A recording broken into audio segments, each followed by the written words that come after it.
If I was to emit a sound wave at 340 meters per second, and I was to time how long it was before that sound wave was returned back to me, then I would be able to guess how far away that object is. You see, let's do some maths. If I do distance divided by time, I work out the speed, right? Well, what if I did speed times the time? Then that would give me the distance there and back again. For we know that if I was closer, it would take a shorter amount of time to be reflected back. And if I was much further away, then the time interval would be much longer. Got it? Definitely got it that time. There is some practical application to this. Of course, I'm not talking about tennis balls. What I'm talking about is sonar. Sonar is a way of finding the distance to things underwater using sound waves. Now, of course, sound waves travel more quickly underwater because the medium is denser. Kind of works the opposite way round to light.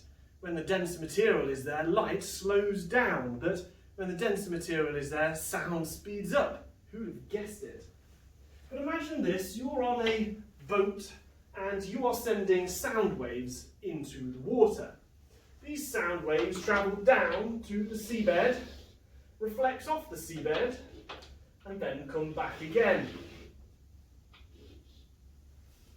Timing this time interval, say this time interval, this change in time was equal to 2 seconds, then we'd be able to work out how far down the seabed was.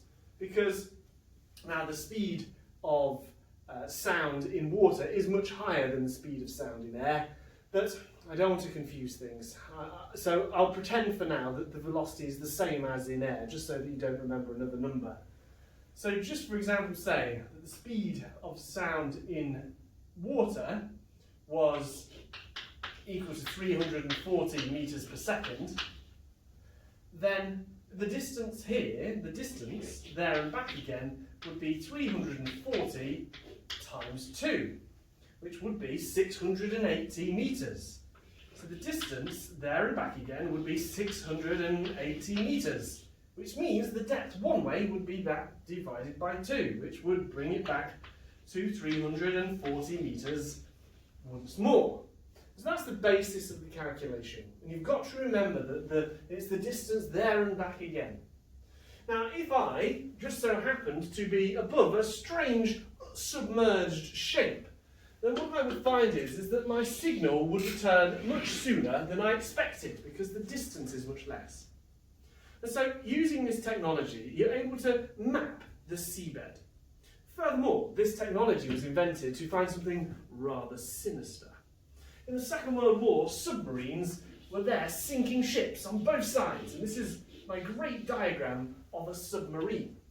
If you're sending sonar pulses, sound waves down, and suddenly you have one reflected in a very short interval of time, it means that you're no longer looking at the seabed, but you're now in grave danger, that there is a submarine right beneath you. In peacetime, it is often now used for hunting fish, that shoals of fish themselves, sunken shipwrecks and such like, show up.